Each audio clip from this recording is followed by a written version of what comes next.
Assalamualaikum warahmatullahi wabarakatuh. Halo guys, kembali lagi bersama saya Bobi Heri dan kita akan kembali mengomentari video dari Luis Prasetyo yang berjudul Top Lelucon Kalian. Ustadz Kainama, Donditan, Adam Fatih, dan nggak tahu satunya. Kita akan langsung tonton videonya dan besok akan kita komentari guys.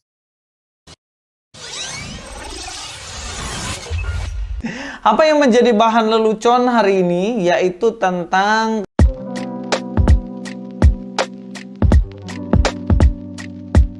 Assalamualaikum, selamat datang kembali di channel ini guys. Kali ini saya akan membahas lagi Ustadz Kainama, Donditan. Di situ lagi ada Adam Fatih yang mana mau mencerdaskan orang dengan argumentasi yang nggak cerdas guys. Tapi ya biarlah, namanya juga promosi channel.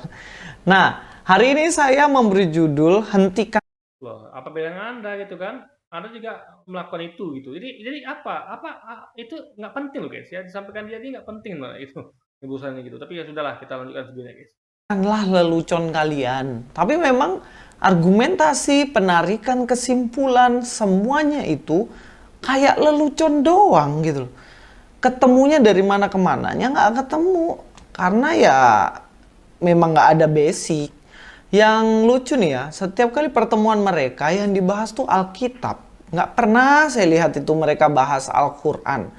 Jadi kayaknya mereka nggak terlalu suka dengan kitabnya Al-Quran itu. Salah deh guys.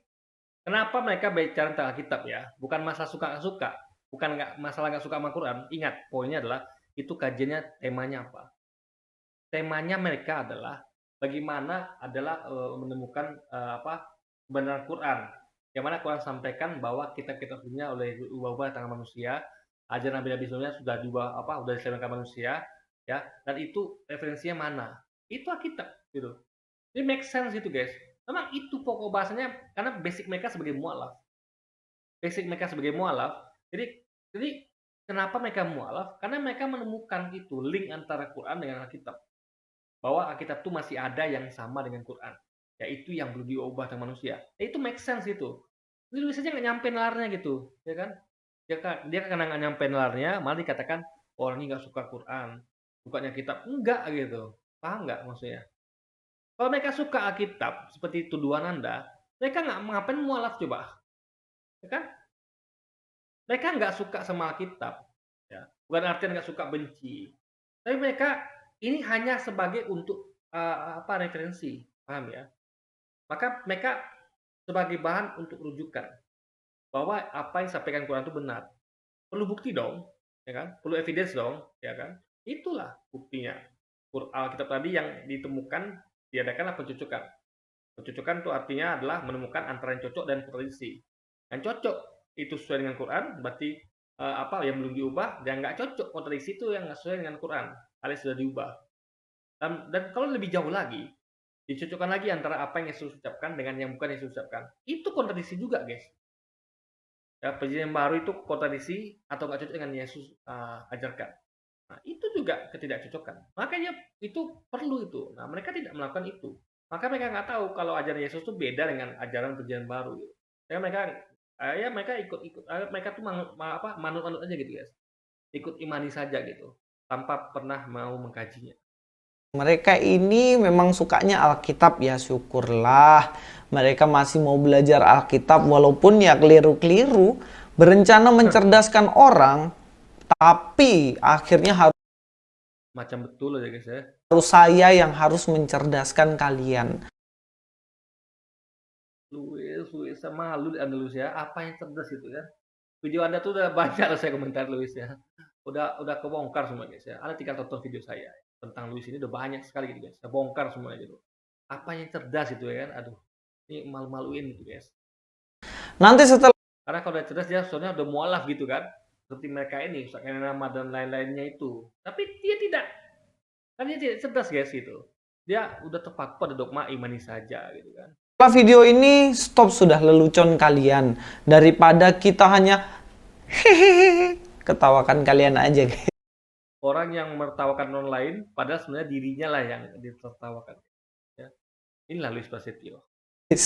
Apa yang menjadi bahan lelucon hari ini yaitu tentang kembali lagi sang penghibur Dulu Nandar dengan PD-nya mendatangi saya untuk mengajak debat tentang Parakletos yang katanya Periklitos.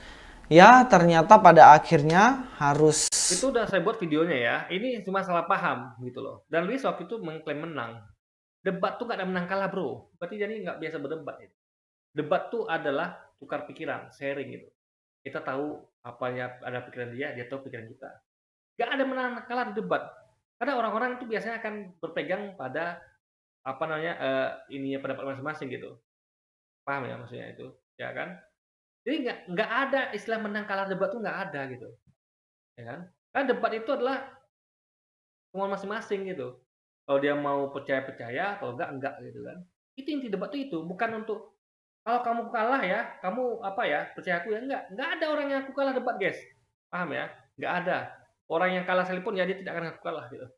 Itulah debat itu. Berarti kalau dia enggak sering berdebat ini atau enggak pernah berdebat yang real gitu. Oh, saya sudah mengalami itu, guys. Debat langsung ya dengan teman saya, dengan orang yang membanggakan, dengan orang yang tidak saya kenal, orang baru saya kenal, baik langsung ya tatap muka begini maupun lewat media sosial itu saya udah banyak menjalani guys. Saya ngerti itu debat itu gimana. Bukan mencari menang kalah, tapi belajar bagaimana berargumentasi, menyampaikan evidence, dalil dan segala macamnya, menggunakan nalar logika. Bukan untuk mencari menang kalah gitu. Tujuannya bukan menang kalah, tapi kebenaran. Kita menyampaikan kebenaran versi kita, dia menyampaikan kebenaran versi kita, tinggal masing-masing dan penonton yang melihat siapa yang benar sebenarnya gitu. Itu poinnya. Nggak ada, lu menang gua kalah nggak ada. Paham ya? Poinnya di situ. Tentang debat dia nggak paham nih guys. Mengakui kekeliruan dia. Mari kita langsung aja ke poin utamanya. Kita nonton videonya dulu, kemudian kita akan bahas guys. Baik. Anak-anakku, hal-hal ini kutuliskan kepadamu, supaya kamu jangan berbuat dosa. Namun jika seorang berbuat dosa, kita mempunyai seorang Penolong yang lain, perantara pada Bapa, yaitu Di situ aja Ustadz Kenama sudah kencang banget. Pengenolong yang lain. Ternyata pengantara guys. Ya itu lelucon yang pertama nih guys. Kita lanjutkan ya. Itu sama aja. Penolong juga. Perantara itu penolong juga gitu. Sama aja guys. Kristus yang adil. Iya. Ya, ada kata-kata. Berarti Yesus juga apa? Pengantara. Antara manusia dengan Allah.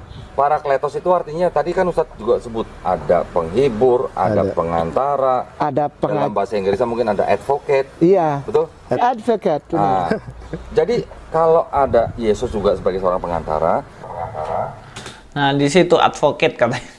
Nah, sebenarnya kata pengantara di sini lebih tepatnya sebenarnya pembela, guys. Dalam 1 Yohanes pasal 2 ini. Kenapa? Karena konteksnya di situ bagaimana Yesus menjadi seorang pembela. Advokat itu kan pembela. Pengacara itu kan pembela. Paham nggak? Saya menyewa pengacara. Dia membela saya. Hak saya dia membela. Paham nggak lu ini? Dia nggak arti advokat yang ngerti guys. Advokat itu pengacara yang tugasnya membela klien. Ya, klien dibelanya. Ya kan? Apalagi kalau pengacara itu sudah benar-benar udah ini udah error, berarti udah disuap habis. Itu bisa bela habis-habisan gitu. Tapi pengacara yang benar itu adalah membela sesuai dengan porsinya. Kalau orang ini memang benar, dia akan bela itu. Kalau dia salah, dia akan dia bela gitu. Jadi dia tuh membela haknya saja, bukan membela kejahatannya. Ingat ya, pengacara yang baik itulah membela hak-haknya. Hak sebagai tersangka, ya kan? Hak sebagai saksi misalnya. Dia akan bela sebatas itu gitu. Kalau benar ini tersangka ini benar gitu kan, dia merasa benar akan dibelanya. Ya, tapi kalau dia salah tidak akan dibelanya. Dia hanya menolong hak-haknya saja. Misalnya kayak kalau dihukumnya harus 5 tahun, dia bisa bantu kurangi karena dia nilai ini tersangka ini orangnya baik atau segala macam gitu. Jadi pengacara itu ya pembela gitu, pembela klien. Untuk manusia-manusia yang berbuat dosa tadi. Jadi konteksnya di sini, kalau mereka percaya tentang Parakletos dalam konsep Yohanes ini, dalam 1 Yohanes pasal yang kedua ini, maka mereka harus terima Yesus yang adalah juru selamat. Karena tidak Yohanes 1 pasal 2 ya.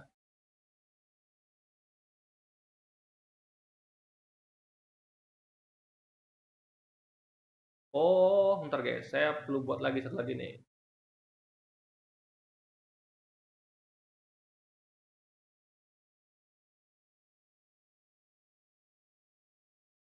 Bentar.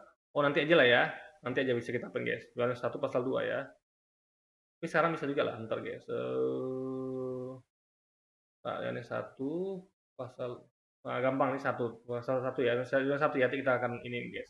Kita sambung videonya ya. Ada yang lain.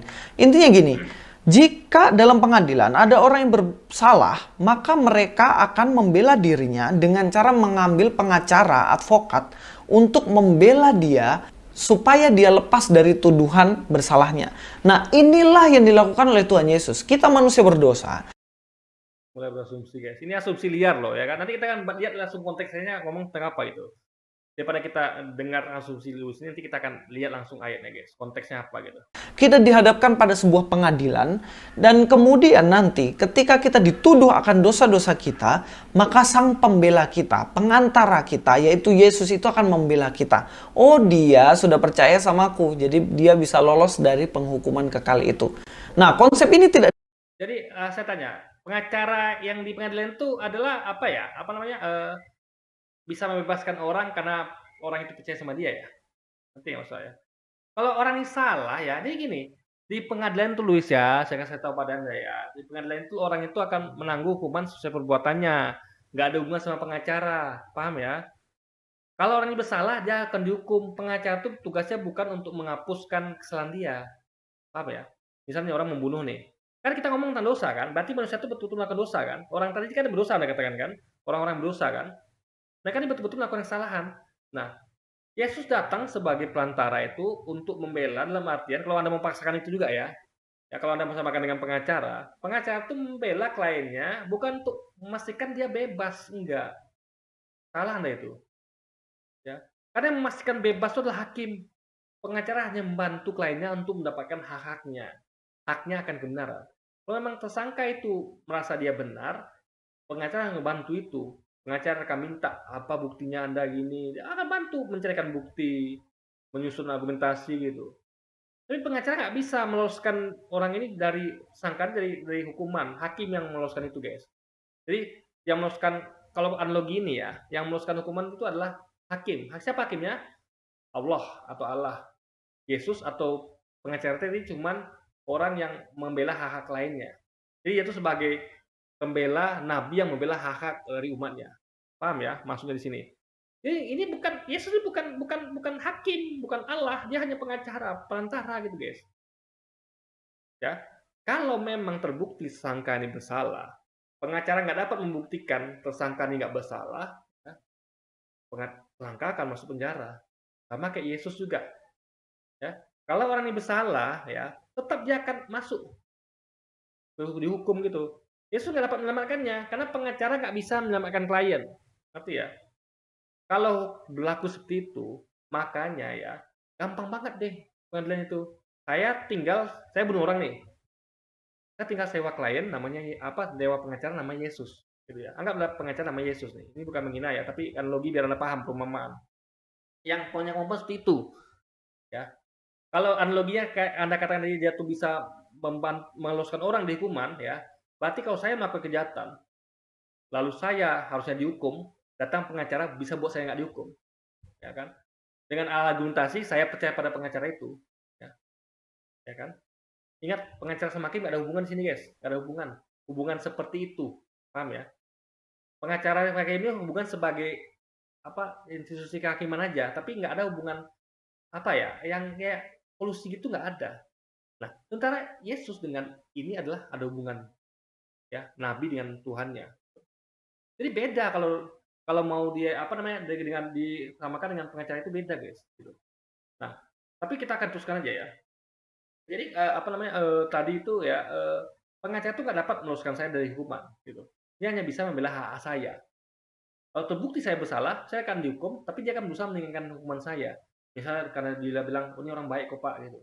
Dia apa namanya apa ya orangnya tuh mau kompromi gitu. Nggak menyulitkan, tidak mempersulit perkara gitu kan, hal gitu guys. Jadi pengacara tuh nggak dapat meloloskan orang dari hukuman, nggak dapat guys. Dia hanya bisa membantu hak kliennya. Yang bisa diloloskan hanya orang-orang yang terbukti nggak bersalah gitu. Kalau orang terbukti bersalah, dia nggak bisa selamatkan itu poinnya guys. Jadi Yesus tuh posisinya sebagai itu, hanya orang pembela kalau mau dipasangkan ya. Dia sebatas itu. Dia nggak bisa mengangkat orang dari hukuman. Kalau orang itu membuat salah, guys. Itu poinnya. Diterima oleh agama Islam dan oleh orang-orang yang lagi ngelucu ini. Mereka nggak terima konsep ini, tapi berhubung Ya kenapa? Karena ada berasumsi gitu. Asumsinya udah benar, guys ya. Menyamakan Yesus dia nggak ngerti pengacara itu seperti apa gitu, ngerti nggak? Ya. Kita kan sama-sama nih menyamakan karena kan memang kalimatnya adalah tadi itu perantara atau pembela, enggak lah pengacara pembela gitu kan. Nah, kita kan harus tahu konteksnya, pengacara itu seperti apa gitu. Nah, malah dia nggak samakan dengan itu, ngerti nggak? Kalau dia tahu apa itu pengacara, dia harusnya tahu kalau pengacara itu tidak tidak 100% meloloskan orang dari hukuman.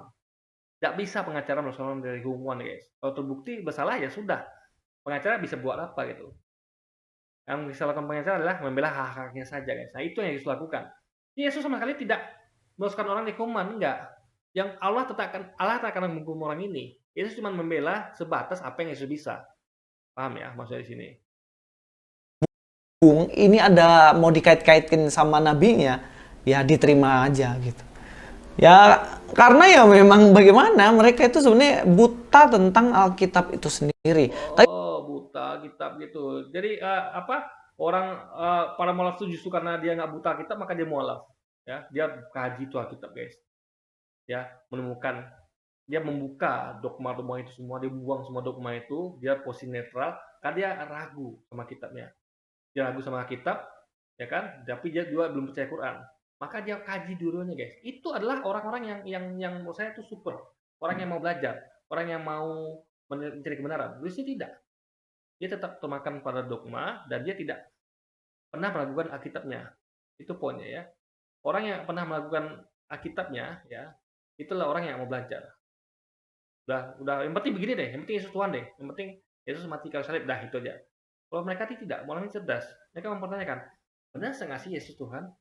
Benar nggak sih Tuhan itu kan susah begini, susah begitu gitu. Mereka mempertanyakan itu dan mereka mengkaji. Oh ternyata memang mereka melakukan pencocokan. Nah, yang itu yang Louis hina orang melakukan pencocokan. Padahal itulah metodologi yang benar melakukan pencocokan untuk menemukan kebenaran gitu. poinnya bukan di situ. Ada yang lebih lucu lagi tentang penarikan kesimpulan bahwa seorang parakletos itu harus manusia. Kita dengarkan. Ini ada another comforter yang datang. Berarti ada pengantara yang lain Antara manusia dengan Allah. yang jenisnya sama. Sama-sama Yesus. sama-sama manusia. Sama-sama Nanti akhirnya kita akan lihat ya, itu namanya seorang penolong lain. Seorang kayak disebutkan itu seorang. manusia. Itu loh poin yang kedua ya. Hebat ya penarikan kesimpulan. Karena parakletos yang ada di dalam 1 Yohanes ini, dia manusia, maka harus manusialah seorang pengantara atau penghibur itu. Nah, ini jelas penarikan kesimpulan yang prematur tanpa mengadakan riset dan hanya ngelucu doang, guys. Saya akan buktikan bahwa sang pengantar, sang penghibur itu dijelaskan sendiri dalam Alkitab itu nggak harus manusia. Nah, di dalam Yohanes 14 ayat 26, silahkan cek di situ. Saya memakai versi dalam berbagai versi ya. Di sini dikatakan di dalam bahasa Inggrisnya, but the helper, the Holy Spirit. Perhatikan, but the helper. Tapi penolong itu, teman-teman, the Holy Spirit. Dikatakan dia adalah Roh Kudus. Dia adalah Holy Spirit. Roh Kudus ini adalah julukan, ya, bukan oknum. Julukan roh yang suci. Di sisi lain disebutkan sebagai roh kebenaran. Nanti kita akan lihat ya, juga disebut sebagai roh kebenaran. Ya, nih coba ya kita lihat dulu ya, biar gampang. Ini kan Yohanes 14:26 ya. Nih.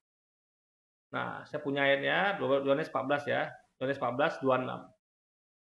26.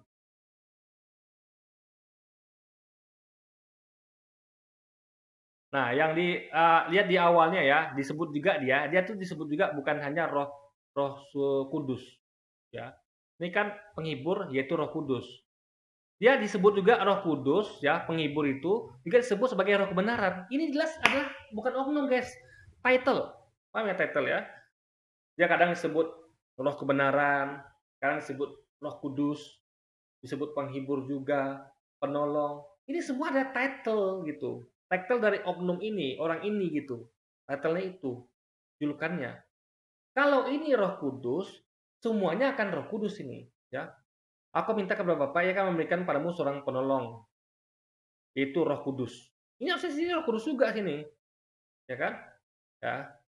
Tapi tidak, guys, ya. Disebut dia satu sisi sebagai Roh Kudus, kadang sebagai Roh kebenaran gitu. Jelas, dan bahkan sebagai penghibur, penolong, ini jelas adalah merujuk kepada title. Holy Spirit ini title. Penolong ini, ya, ini title-nya Roh Kudus, ya. Di awalnya disebut sebagai Roh kebenaran. Itu yang penting, ya. Poinnya di situ. Ini adalah title dan bukan nama oknum. Ya, gitu poinnya. Nanti kita akan lebih jelas lagi kita akan lihat nanti konteks lengkapnya. Betul nggak nih oknum atau title? Karena gini logika juga guys, saya mau sampaikan ya. Kan mereka mengatakan Yesus Allah Roh Kudus itu satu. Kalau ini Roh kebenaran ini ada sesuatu yang lain dari Yesus, berarti ini bukan satu, berarti ini bukan Yesus. Ya, paham ya? Karena mereka menyamakan Roh Kudus dengan Yesus. Yesus adalah Roh Kudus. Roh Kudus adalah Yesus, adalah Allah. Tapi faktanya ada sesuatu yang lain gitu. Kan dikatakan penolong yang lain gitu. Berarti bukan Yesus. Karena Yesus adalah penolong yang satu, ini adalah penolong yang lain. Orang yang dijuluki sebagai Roh Kudus atau Roh dan juga Roh kebenaran. Dia adalah Spirit, Holy Spirit, yang artinya adalah Roh Kudus. Lupa dia, ya. Yesus pernah berkata, nabi-nabi palsu banyak datang dan pergi ke seluruh dunia. Berarti waktu Yesus ngomong itu, nabi palsu itu sudah datang dan pergi ke seluruh dunia. Tapi Yesus katakan apa? Tapi ujilah mereka. Apakah roh-roh itu berasal dari Allah atau bukan? Jadi Yesus menyamakan nabi dengan roh. Paham ya? Kenapa? Karena itu adalah sebagai penanda roh. Ngerti ya? Makanya istilah roh ini juga merujuk pada nabi. Ujilah roh-roh itu. Apakah mereka berasal dari Allah atau bukan? Karena roh yang berasal dari Allah itu akan mengaku bahwa Yesus telah datang sebagai manusia. Kalau telah datang sebagai manusia berarti bukan Tuhan kan? Berarti bukan datang sebagai Tuhan. Nah, itu adalah roh berasal dari Allah. Alias memang nabi itu dari Allah gitu. Roh atau nabi itu dari Allah. Nah, siapa yang mengaku Yesus datang sebagai manusia? Umat Islam. Kami umat Islam mengaku Yesus telah datang sebagai manusia. Alias bukan datang sebagai Tuhan. Orang Kristenlah yang mengaku Yesus tidak datang sebagai manusia. Tapi sebagai apa? Sebagai Tuhan. Berarti roh palsu itu adalah dari pihak Kristen. Karena tidak mengaku Yesus telah datang sebagai manusia, alias mereka mengaku bahwa Yesus datang sebagai Tuhan, guys. Itu poinnya. Di sini disebutkan sebagai roh itu adalah nabi. Itu paham. Jadi inilah julukan. Roh itu dijulukan kepada nabi. Roh Kudus, nabi yang suci. Roh kebenaran, nabi yang benar gitu, guys. Itu poinnya. Dikatakan sendiri di sini bahwa penolong itu adalah Roh Kudus. Tidak tertulis di sini bahwa penolong itu adalah manusia. Benar nggak? Seorang penolongnya adalah manusia itu. Seorang penolong yang lain. Selain Yesus gitu. Yesus kan seorang penolong. Kalau Yesus seorang penolong, berarti yang lain itu seperti Yesus. Seperti Yesus karena seorang penolong juga gitu kan. Yang lain. Gitu loh guys. Saya seorang penolong. Berarti kalau saya akan minta pada bapak saya seorang penolong lain, berarti kan seperti saya juga gitu. Seorang penolong yang lain, seorang penolongnya kan sama. Yesus seorang penolong, ini seorang penolong tapi yang lain gitu. Tapi sama dengan Yesus harusnya guys, gitu loh. Karena sama-sama seorang penolong guys, gitu loh poinnya. Ya kenapa mereka sampai nggak tahu ini? Ya karena mereka merasa diri, aku udah pinter, sudah baca Alkitab semuanya, padahal itu cuma ngomong doang, sudah baca. Buktinya, dia nggak tahu bahwa penolong itu adalah Roh Kudus. Ya, dia nggak baca ayat sebelumnya, juga disebut sebagai roh kebenaran gitu. Louis, dia nggak lengkap bacanya guys. Makanya ini gimana ya orangnya? Dia hanya ambil satu ayat gitu. Dia sering katakan kan, kalau kita nyomot satu ayat, dia nyomot ayat itu satu kan, dia nggak lihat ayat sebelumnya, roh kebenaran, disebut juga sebagai penghibur gitu guys. Siapa itu mereka semua? Yaitu seorang penolong yang lain, seorang guys, bukan sebuah roh. Ada nggak seorang roh? Ada nggak?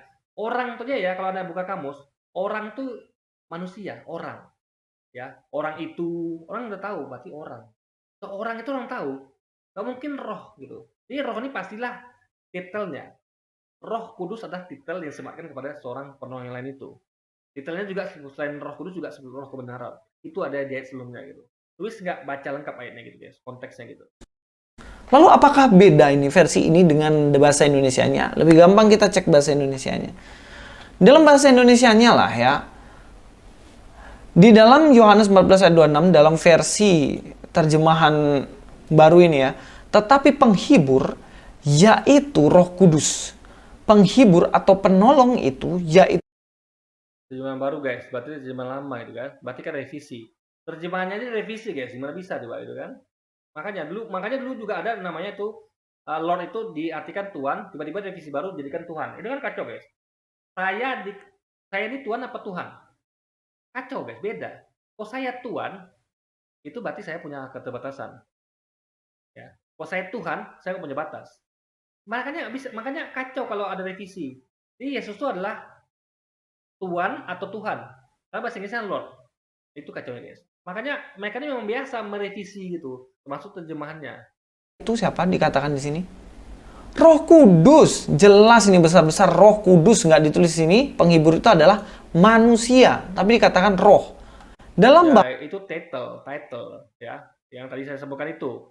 Roh itu adalah title kepada nabi. bahasa Indonesia sehari-hari lebih gampang lagi dikatakan, tetapi Roh Allah, penolong yang akan diutus Bapa atas namaku. Nah, ingat ya. Roh Allah artinya adalah title. Dia ini punya Allah gitu. Ingat, mobil saya berarti saya bukan mobil. Ingat ya. Ini roh milik Allah. Titelnya tuh roh Allah gitu. Ya, nabi yang dari Allah. Ujilah roh-roh itu, apakah mereka berasal dari Allah apa bukan. Paham ya? Roh Allah adalah nabi Allah. Ya. Penolong yang akan diutus Bapa atas namaku. Ya. Diutus Bapa. Yesus diutus Bapa, roh Allah diutus Bapa juga. Berarti ada 3 oknum di sini, ya. 2 utusan, yaitu Yesus dan Yesus seorang penolong yang satu, dan titlenya roh Allah tadi yang penolong yang lain, dan yang mengutusnya itu Allah, guys. Ada 3 oknum di sini, gitu. Jelas ya. Nah, makanya dialah yang akan mengajar kalian. Nah, ini kenapa dikatakan atas namaku? Karena Yesus minta pada Bapaknya. Anda bisa baca ayat sebelumnya. Aku minta pada Bapakku seorang penolong yang lain. Yesus minta gitu. Penolong yang lain, tentu yang seperti dia. Karena dia seorang penolong, maka seorang penolong lain itu adalah harusnya seperti dia gitu. Sama-sama penolong gitu kan. Sama-sama seorang, sama-sama manusia, seorang. Dialah yang akan mengajar kalian segalanya dan mengingatkan kalian akan semua yang sudah kuberitahukan kepadamu. Ini nggak mungkin kalau bukan manusia, guys, gitu. Manusia mengajarkan segalanya, gitu. Bagaimana cara roh mengajarkan?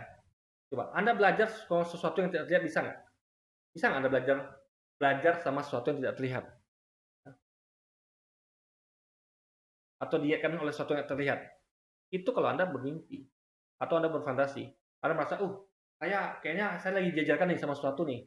Siapa dia? Saya nggak bisa lihat nih. Tapi kayaknya dia mengajarkan saya. Ini orang mimpi, guys. Fantasi.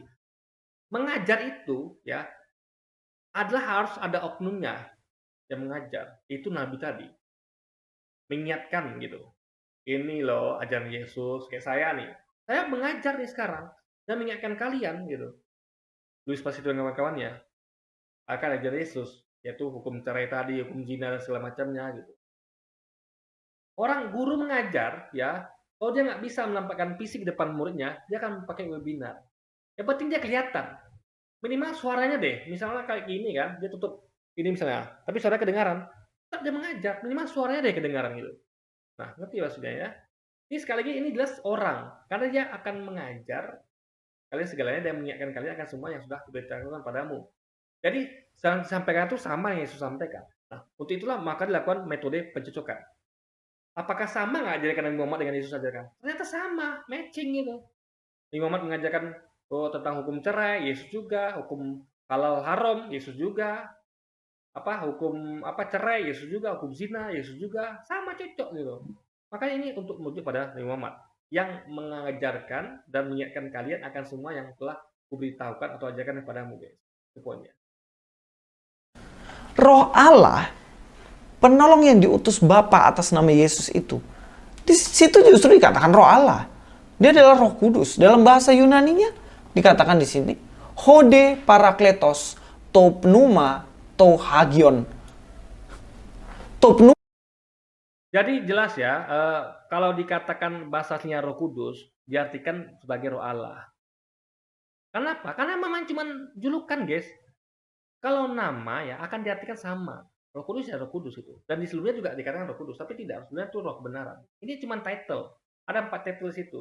Orang ini ya adalah penghibur juga, ada Roh kebenaran juga, Roh Kudus juga gitu. Berarti dia suci, dia itu kudus, dia juga benar. Dan dia juga menghibur, guys. Itu poinnya. Atau hagion. Ya Roh Kudus gitu loh. Iya, itu title. Makanya Roh Kudus itu title. Ya roh gitu. Titlenya roh gitu. Ya, roh yang kudus gitu. Roh Kudus.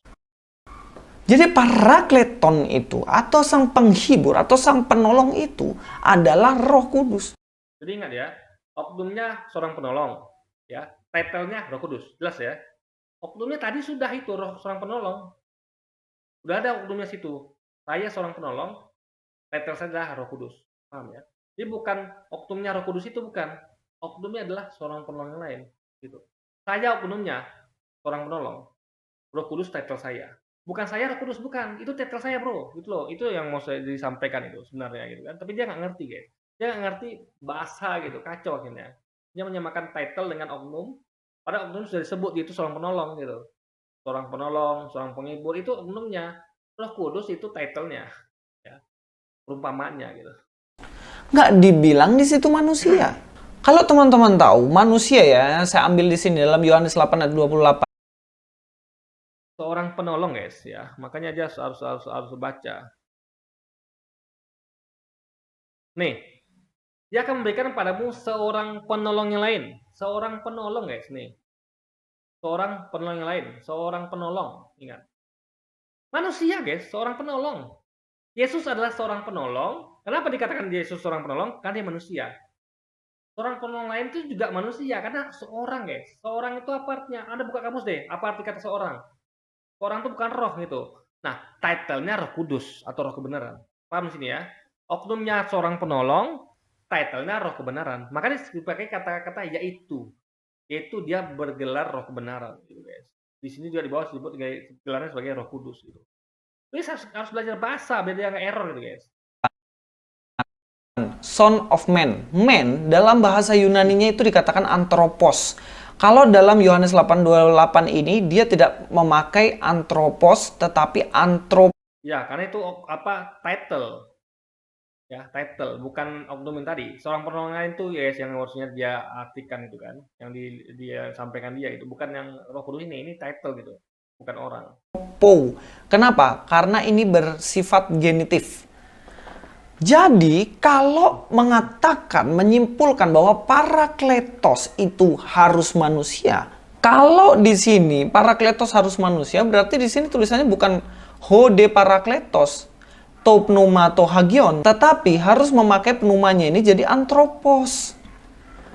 Nah, sampai ini jelas ya, bahwa kami jelas, Anda nggak jelas itu. Anda menyamakan title dengan oknum. Oknum dan title itu berbeda, paham ya? Dia nggak paham nih, guys. Error jadinya. Kesimpulan yang menurut Kainama itu sebuah kepintaran, menurut Donditan itu sudah kebanggaan yang paling pintar bisa membuktikan bahwa Parakletos adalah manusia, ternyata dari pihak kami itu hanya sebuah lelucon. Justru kalian tuh yang ya leluconnya tuh kalian ya, yang nggak ngerti tapi bahas ini gitu. Kalian nggak tahu bedanya antara title dengan oknum. Seorang penolong tuh oknum. Seorang penolong. Oknum penolong tuh orang gitu. Titlenya apa? Roh Kudus. Juga Roh Kebenaran gitu, guys. Seorang penolong, seorang pengubur itu lah oknum. Seorang penolong. Bahkan penolong itu pun juga title. Ya, seorang itulah oknumnya sebenarnya. Seorang gitu. Seorang apa? Seorang penolong. Seorang. Jadi penolong itu adalah penjelasan. Orang ini apa dia? Sebagai apa? Sebagai penolong. Sebagai apa dia? Sebagai penghibur. Seorang itulah oknumnya, guys, sebenarnya gitu. Ya. Penolong itu adalah penjelasannya. Kalau dia ini adalah orang yang menolong, orang yang menghibur. Title-nya apa? Roh Kudus, Roh Kebenaran. Itu kalau dia ngerti struktur bahasa Indonesia yang sederhana ini, yang standar ini dia akan paham. Tapi dia nggak paham soalnya. Itu parahnya. Karena ternyata didapati dalam Yohanes 14 ayat 26, di situ bukan pakai kata antropos yang menunjukkan kepada manusia, tapi pakai pneuma. Paham sampai sini? Ya. Kita lanjutkan ya. Nah, selain itu di sini Parakletos juga tidak bisa diartikan bahwa serta-merta dia adalah manusia. Karena kalau kita lihat dalam konteksnya, dalam Yohanes 14 ayat yang ke-17, kita akan memahami bahwa ini tidak ada ciri-ciri yang bisa dikaitkan dengan nabinya ustadz-ustadz yang lagi ngelucu ini. Kita lihat langsung ya. Dalam Yohanes 14 ayat 17, yaitu roh kebenaran, dunia tidak menerima dia. Sebab dunia tidak melihat dia. Perhatikan. Dunia tidak mengenal dia. Dan dunia tidak melihat dia. Kalau secara literal aja kita bisa lihat tidak melihat dia. Dia lupa, ada arti yang secara teks itu perumpamaan. Ya. Dia mengartikan letterless gitu, itu kacau guys. Ya. Dunia tidak melihat dia. Ya. Bagaimana bisa sesuatu yang tidak Anda lihat itu bisa mengajarkan dan tadi katanya mengajarkan dan mengingatkan kalian. Yang mengajarkan dan mengingatkan itu adalah sesuatu yang dapat dilihat, yang dapat didengar itu. Kalau ini tidak dapat dilihat, itu berarti adalah kata analogi, kiasan. Ngerti nggak saya ya? Ngerti ya maksud saya? Paham ya? Karena kan tidak dilihat di sini kalau Anda artikan letter kacau ini ya. Salah Anda. Kenapa? Karena dia dikatakan tadi mengajar dan mengingatkan. Nggak mungkin dong kalau ada artikan letter adalah sesuatu yang tidak dapat dilihat tuh mengajarkan atau mengingatkan. Anda yang bisa lihat dia, ya kan? Nah, ini pastilah nanti saya akan jelaskan ya apa maksudnya itu yang tidak melihat dan tidak mengenalnya itu. Pertanyaan saya, Muhammad dilihat nggak sama murid-murid? Dilihat. Jadi nggak masuk kategori ini. Dan murid-muridnya nggak melihat Muhammad. Kenapa? Murid-muridnya sudah meninggal. Kalau merujuk ke murid yang itu ya, Muhammad belum diutus waktu itu. Ini sudah kacau deh guys. Tapi saya akan terangkan yang lainnya. Jadi gini, ya. Ini, Anda ngerti nggak ya? Ini. Pertama kita harus lihat dulu ya. Nabi Muhammad diutus kepada siapa? Anda tahu nggak Nabi Muhammad diutus kepada siapa? Ya, kepada Bani Quraisy. Itu bukanlah kerajaan besar kayak Romawi, kayak kerajaan apa? Turki Utsmani, apapun itu yang besar-besar waktu itu lah. Waktu itu asalnya ada dua itu guys yang besar. Ya tiga. Romawi Barat, Romawi Timur dan dengan Persia ya, bangsa Persia. Nah, Nabi Muhammad diutus bukan kepada itu semua gitu. Atau kepada Israel, dulu besar juga Israel ya. Dulu Israel besar salah satu. Mesir juga besar waktu itu. Kerajaan Mesir dan Firaun ya. Israel juga waktu itu besar yang salah saya. Karena adalah tempat yang para nabi. Ya, Israel itu ya. Nah, Nabi Muhammad tidak diutus ke situ. Nabi Muhammad tidak diutus ke Israel, tempat para nabi ya. Itu Israel itu terkenal. Karena nabi diutus itu semua gitu kan. Juga bukan di Yunani, yang kerajaan Yunani atau kerajaan Roma, kerajaan Persia atau kerajaan Mesir ya, Firaun. Tapi dia diutus untuk Bani Quraisy, yaitu sekelompok Arab yang masih berternak guys. Mereka waktu itu masih penggembala gitu, penggembala kambing ya di Jazirah Arab. Jadi sama kayak gini misalnya di dunia sekarang nih ya, yang terkenal apa? Amerika, Eropa, China. Jadi kalau ada orang diutus kepada Amerika, ada diutus kepada China, ada diutus kepada Eropa, orang akan tahu, akan lihat. Kenapa? Ingat, karena dia diutus kepada sesuatu yang besar. Ya, tentu media ada dong, ya kan? Di Amerika media ada besar, Eropa juga, di China juga. Memang beda media sebelum sekarang, tapi sama-sama media ada. Dulu tuh ada banyak penulis sejarah, dia akan menceritakan. Atau minimal harus itu udah banyak lah. Di Roma tuh orang udah banyak, ada kerajaan, ada penulis-penulis kerajaan, ada orang-orang, banyak orang tuh banyak lah penulis yang akan mudah terkenal kalau ada diutus kepada Israel, kepada apa. Tapi tidak, dia diutus kepada bangsa Arab. Ya, suku Arab Quraisy, suku kecil yang masih menggembala kambing. Ibaratnya gini guys, kayak sekarang ini ada orang diutus ke pedalaman Papua. Ke suku pedalaman Papua yang masih berternak kayak babi gitu kan, berternak babi, atau mungkin ada pedalaman tempat lain tuh yang berternak kambing misalnya, pasti itu. Di situ tidak ada media. Coba Anda bayangkan seorang diutus kepada pedalaman Afrika misalnya. Kayak Muhammad kan diutus ke pedalaman Jazirah Arab gitu kan, tempat suku Quraisy. Itu tidak ada media di sana. Gimana dunia bisa melihat dia dan mengenal dia? Karena dia tidak diberitakan, guys. Karena dia tempat terpencil gitu. Bukan kerajaan seperti Israel, yang tempat para nabi ya, bukan kerajaan Israel juga ya, maksud tempat Israel yang tempat para nabi yang sudah terkenal pada waktu itu, ya kan? Atau kerajaan Yunani, Romawi, Persia ataupun Mesir. Enggak, dia diutus kepada kelompok suku kecil Bani Quraisy itu. Makanya itu sebabnya ini adalah artinya seperti itu. Sebab dunia tidak melihat dia dan tidak mengenal dia karena dia diutus hanya untuk Bani Israel, bukan untuk Bani Israel, hanya diutus untuk Bani Quraisy ya, suku kecil penggembala kambing, bukan apa-apa waktu itu guys, bukan siapa-siapa itu Bani Quraisy itu kan. Bukan diutus kepada, kalau dia diutus kepada Israel seperti Yesus, diutus kepada suku atau bangsa Romawi, it's okay. Baru dunia melihat dia. Kenapa? Karena pasti diberitakan. Jadi kenapa dunia melihat di sini dunia melihat dia di sini adalah diberitakan. Dunia melihat dia gitu. Tahu dia maksudnya gitu guys. Melihat beritanya gitu. Dan mengenal dia dari berita-berita itu gitu. Nah, makanya Nabi Muhammad itu tepat dengan ayat ini gitu. Dunia tidak mengenal dia karena dia dan tidak mengenal dia karena dia cuma diutus kepada Bani Quraisy. Yang mana waktu itu tidak tersounding sama media sama sekali. Karena merupakan hanya suku kecil gitu guys. Ya kan? Yang ada di Jazirah Arab sebagai penggembala kambing. Nah, tapi kamu mengenal dia. Nah, tapi bedanya pengikutnya mengenal dia. Meskipun tidak ada berita tentang Nabi Muhammad ya, tidak sampai ya menyebar kayak kalau dia diutus pada Roma, Mesir kan banyak itu orang pencatat sejarah di Mesir, Roma segala macam. Tapi siapa sih yang ada di Bani Quraisy itu kan? Nah, mereka cuma penggembala kambing itu. Nah, ibaratnya lambat lah berita itu guys, kalau mau apapun itu, ya kan? Tapi kamu mengenal dia, sebab ia menyertai kamu dan akan dia dengan kamu. Artinya apa? Ajarannya menyertai mereka ini guys, dan ajarannya itu diam dalam mereka. Mereka tuh menyerap ajarannya gitu, tahu dari ajarannya. Mereka kenal karena ajarannya tuh guys gitu, sama dengan yang Yesus ajarkan. Itu poinnya. Dipaham ya? Ini bukan artinya letterlet melihat begitu, lihat fisik enggak, tapi karena penempatannya itu kemana dia diutus gitu, bukan berhubungan sama fisik mata melihat apa tidak gitu guys. Itu maksudnya. Dikatakan tidak mengenal dia, tetapi kamu mengenal dia. Kamu murid-murid Yesus ini mengenal Roh Kudus ini.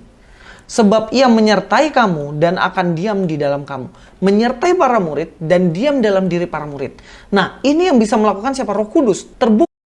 Seorang penolong itu ya, kan ini kan analogi. Seorang penolong itu gimana cara dia diam di dalam murid Yesus gitu. Ajarannya guys gitu. Ajaran Nabi Muhammad itu diam dalam kita. Ajaran Yesus juga diam dalam saya. Makanya Yesus ajarkan ya, hukum cerai apa itu diam dalam saya. Saya ingat betul ajarannya. Itu masuk diam dalam saya, itu adalah saya pegang ajarannya, saya ingat ajarannya, itu diam dalam saya. Saya tidak keluarkan ajaran itu. Alias saya mengakui itu ajarannya. Itu saya beriman pada ajaran Yesus, juga kepada ajaran Nabi Muhammad. Itu maksudnya adalah tinggal diam itu guys. Bukan orangnya. Karena seorang penolong lain itu adalah seperti Yesus juga. Yesus kan juga bukan tidak tinggal juga dalam orang kan. Ini adalah arti secara perumpamaan.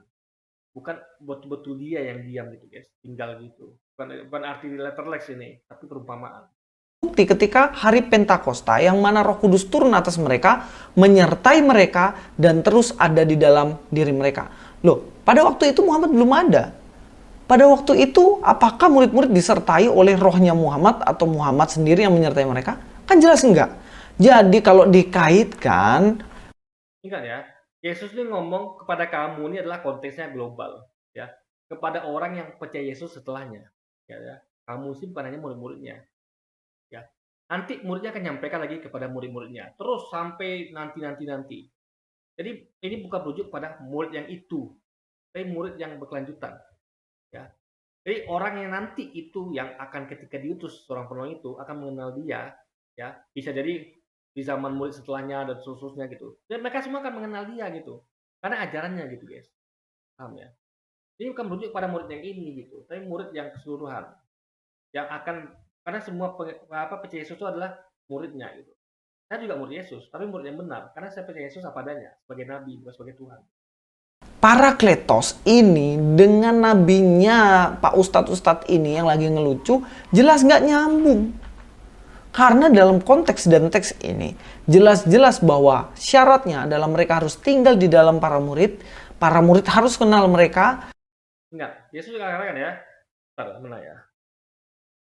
Tinggal dalam aku dan aku tinggal dalam kalian, Nih, ya, kita akan lihat ini adalah perumpamaan. Bentar.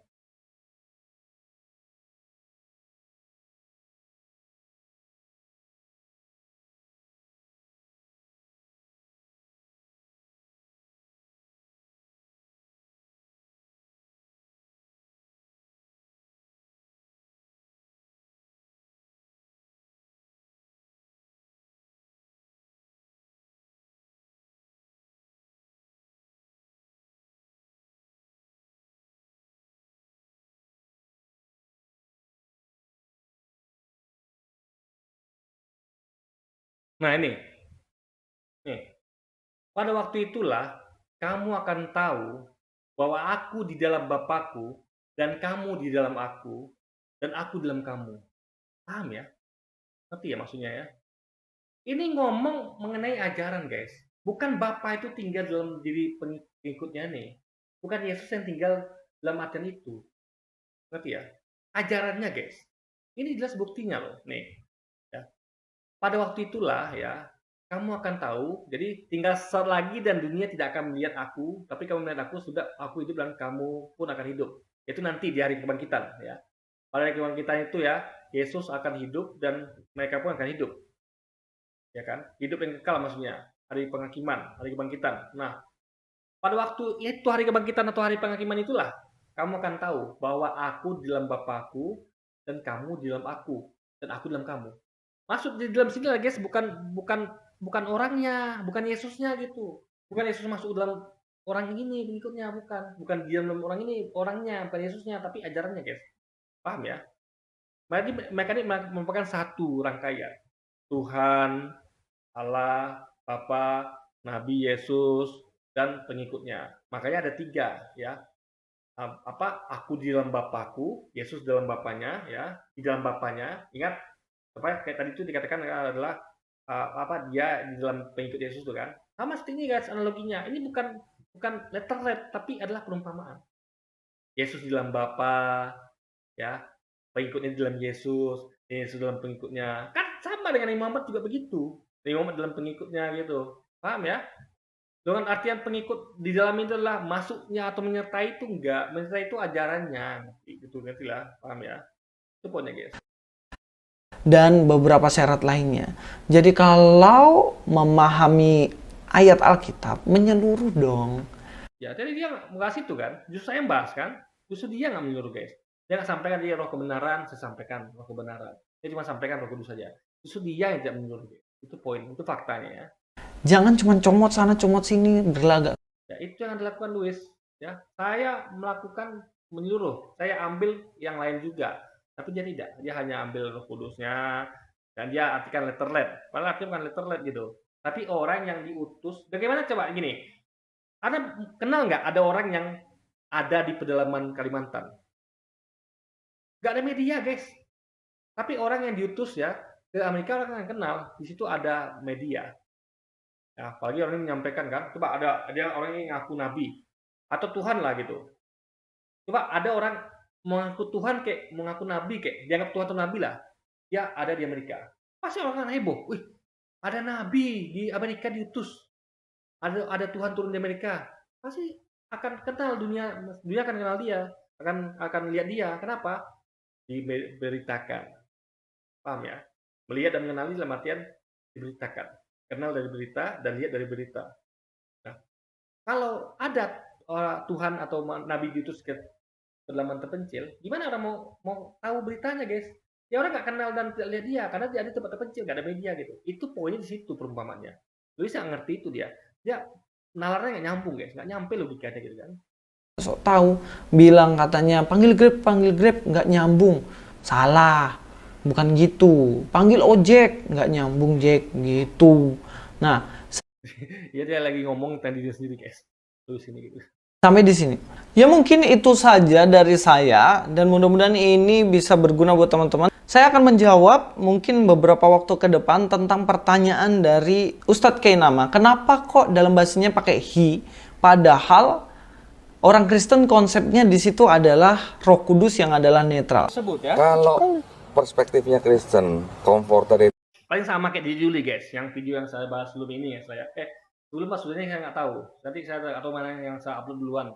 Tapi intinya nih sampai sama dengan itu guys. Surah Kudus, kenapa pakai hi gitu loh? Iya. Saya akan menjawabnya, ditunggu saja video selanjutnya. Please plus video sini. Oke, jadi mungkin sekian dulu video kita kali ini guys. Sampai jumpa lagi di video-video selanjutnya dan wassalamualaikum warahmatullahi wabarakatuh guys.